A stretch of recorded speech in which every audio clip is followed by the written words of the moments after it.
पंचन तंत्र का आमुख शपणक कथा। कुदृष्टम कुपरिज्ञातम कुश्रुतम कुपरीक्षितम तन्रेण न कर्तव्यम नापि तेन अत्र यत् कृतम।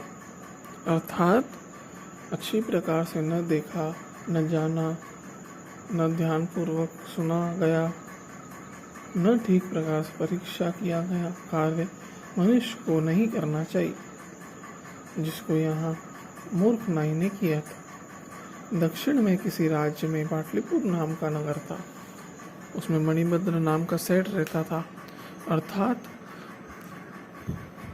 एक दक्षिण राज्य था जिसमें पाटलिपुत्र नाम का एक नगर था। वहाँ पर मणिभद्र नाम का एक सेठ रहता था। धर्म, अर्थ, काम और मोक्ष के लिए कार्य करते हुए देवयोग अर्थात भाग्य से उसका संपूर्ण धन नष्ट हो गया था।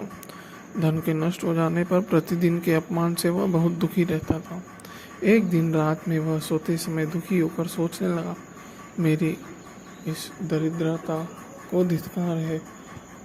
सदाचार, पवित्रता, क्षमा, उदारता, मधुरता और अच्छे कुल में जन्म लेने, ये सब धनहीन पुरुष को शोभा नहीं देते। धन से रहित पुरुष इतना तुच्छ हो जाता है कि वह सामने रहने पर भी किसी को नजर नहीं आता। जैसे कि जल में निरंतर उत्पन्न और विनष्ट होने वाले बुलबुले दिखाई नहीं पड़ते, अर्थात निर्धन व्यक्ति को देखते हुए भी लोग उसकी उपेक्षा कर देते हैं। ऐसा विचार करके वह सोचने लगा, मैं अनशन करके प्राणों को त्याग दूंगा। ऐसे निश्चय कर वह सो गया। स्वप्न में पद्म नामक निधि ने बौद्ध सन्यासी के रूप में दर्शन दिया और कहा, तुम निराश मत हो, मैं तुम्हारे पूर्वजों द्वारा अर्जित किया गया हूँ। मैं इसी रूप में तुम्हारे घर आऊँगा। तब तुम मेरे सिर पर लाठी का प्रहार करना, जिससे मैं सोने का होकर अक्षय होकर तुम्हारे घर पर रह जाऊंगा। सुबह उठकर वह इस चिंता में पड़ गया कि स्वप्न सत्य है या झूठ, क्योंकि कहा भी गया है कि रोगी शोक में पड़ा हुआ, चिंता से ग्रस्त, काम से युक्त पुरुष द्वारा देखा गया स्वप्न भी निरर्थक होता है। वह ऐसा सोच ही रहा था कि इसी बीच उसकी पत्नी ने नख काटने एवं पांव रंगने के लिए किसी नाई को बुलाया। उसी समय बौद्ध सन्यासी भी उसे देखकर सेठ प्रसन्न हो उठे और लाठी से सन्यासी के सिर पर प्रहार कर दिया। सन्यासी उसी समय सोने का होकर भूमि पर गिर पड़ा। तब सेठ ने उसे अपने घर में रख लिया और नाई को धन देकर कहा कि इस घटना को किसी से मत कहना। नाई अपने घर जाकर सोचने लगा कि अवश्य ही ये जैन या बौद्ध सन्यासी जो हैं, इनके सिर पर लाठी से प्रहार करने से ये धन के बन जाते हैं, सोने के बन जाते हैं।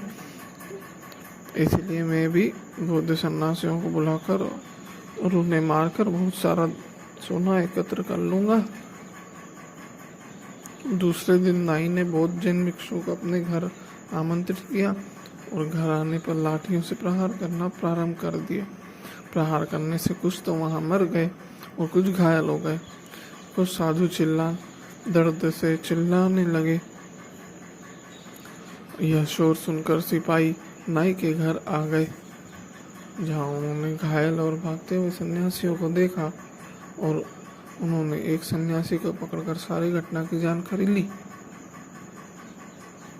और नाई को गिरफ्तार कर लिया। न्यायालय में न्यायाधिकारियों ने नाई से पूछा कि तुमने ऐसा कुकर्म क्यों किया। तो नाई ने बताया कि मैंने सेठ मणिभद्र के घर इस प्रकार का घटित होते हुए देखा और पूरी घटना बता दी। तब धर्माधिकारियों ने मणिभद्र को बुलाकर कहा कि तुमने इस सन्यासी को मारा है। तब उसने भी संपूर्ण घटना उन्हें बता दी, जिसके पश्चात न्यायाधिकारियों ने नाई को शूली पर चढ़ाने का आदेश दिया।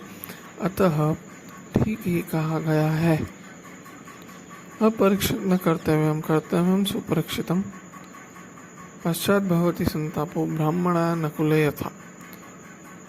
अर्थात बिना परीक्षा किए हुए किसी भी कार्य को नहीं करना चाहिए, अच्छी प्रकार से परीक्षा कर लेना चाहिए, उसके बाद ही कार्य को करें, अन्यथा बाद में वैसा ही पछतावा होगा जिसे ब्राह्मणी को नेवले के लिए पश्चाताप हुआ था।